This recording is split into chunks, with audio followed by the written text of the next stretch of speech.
اللہ کے محبوب علیہ الصلوۃ والسلام نے محنت، تندہی، کوشش اور کد و کاوش کے ذریعے لوگوں تک پیغام حق کا ابلاغ کیا۔ سب سے پہلے حضور کی اہلیہ حضرت سیدہ خدیجہ الکبریٰ رضی اللہ تعالی عنہا ایمان لاتی ہیں۔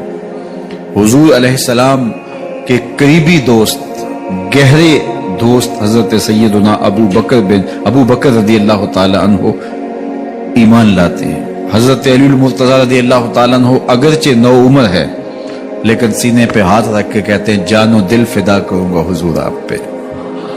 حضرت بلال حبشی اسلام لاتے ہیں۔ حضرت عمار ابن یاسر، حضرت سمیہ، حضرت یاسر اسلام لاتے ہیں۔ 38 لوگ ایک ایک کر کے اسلام میں داخل ہوئے۔ کفار تو چاہتے تھے کوئی دوسرا شخص ان کے ساتھ کھڑا نہ ہو، تو جب 38 لوگ حضور کے ساتھ کھڑے ہو گئے تو ان کے لیے بڑا اذیت ناک لمحہ تھا کہ یہ تحریک جس کو ہم روکنا چاہتے ہیں یہ پھیلتی چلی جا رہی ہے، لوگ اس کے ساتھ شامل ہوتے چلے جا رہے ہیں اور لوگ ان کے لیے محبتیں اور ان کے لیے پیار پیش کرتے چلے جا رہے ہیں۔ عبداللہ ابن جدعان کے گھر کے قریب سے میرے حضور گزر رہے تھے کہ ابو جہل نے دیکھ لیا اور ہاتھ میں نوکیلا پتھر پکڑا اور حضور پہ حملہ آور ہو گیا۔ آقا کریم علیہ السلام نے کوشش کی کہ الجھاؤ پیدا نہ ہو، لیکن یہ اس بات پہ تلا ہوا تھا کہ حضور کو اذیت دے۔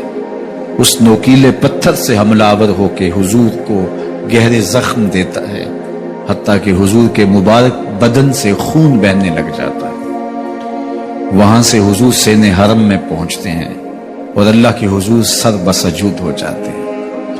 حضور کے چچا حمزہ بن عبد المطلب ابھی اسلام نہیں لائے تھے، وہ شکار کھیل کے واپس آ رہے، اور جب وہ شکار کھیل کے آتے تھے تو بڑا اترا کے چلتے تھے۔ انہوں نے سنا کہ 2 لونڈیاں آپس میں بات کر رہی ہیں۔ اس کو پتا ہوتا نا کہ اس کے بھتیجے کے ساتھ کیا سلوک ہوا ہے تو یہ کبھی بھی ایسی چال نہ چلتا، اس کی ٹوری کوئی اور ہوتی۔ تو رک گئے، قدم خود بخود ٹھہر گئے، رک کے پوچھا کیا ماجرا ہوا؟ کہا تمہارے بھتیجے کو ابو جہل نے مارا ہے اور اس کے نازک بدن سے خون بہتا رہا۔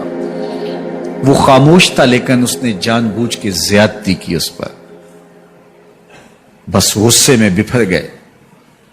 سین حرم کے آس پاس قریش اپنی مسندیں جمائے بیٹھے ہوتے تھے ٹولیوں کی شکل میں۔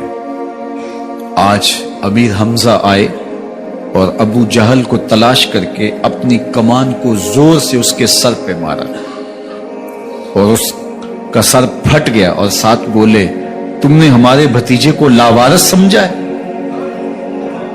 اب اس کے حواری کھڑے ہو گئے، لیکن ابو جہل بڑا کائن شخص تھا، اس نے سمجھا کہ یہ تو اب تنہا ہیں لیکن لڑائی کی آگ روشن ہوگی تو بنو ہاشم بھی نکل آئیں گے تو یہ لڑائی لمبی ہو جائے گی، تو اس کا سبب میں ہوں، قصور میرا ہے۔ اس نے کہا بس مجھ سے غلطی ہو گئی، اس طرح اس نے بات کو ٹال دیا۔ اب حضور کے چچا حضور کو ڈھونڈ رہے ہیں۔ سین حرم میں حضور علیہ السلام اللہ کے حضور سر بسجود ہیں۔ یہ پاس جا کے کھڑے ہو گئے اور کہا یا ابن اخی، اے میرے بھائی کے بیٹے، اے میرے بھتیجے، لیکن حضور سر نہیں اٹھایا۔ اللہ کے حضور اپنے دکھڑے بیان کر رہے ہیں۔ اسی کسے دے کچھ نہیں لگ دے تے نہ کوئی ساڈا دردی۔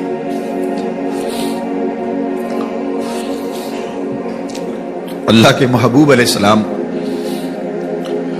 اللہ کے حضور سر بسجود ہے۔ انہوں نے پھر کہا یا ابن اخی، اے میرے بھائی کے بیٹے، اور انہیں بے چینی ہے کہ بتاؤں کہ حوصلہ رکھو میں تمہارا بدلہ لے لیا، لیکن حضور سر نہیں اٹھا رہے۔ تیسری مرتبہ پھر آواز دی تو حضور نے سر اٹھایا، آنکھیں آنسوں سے بھری ہوئی تھی،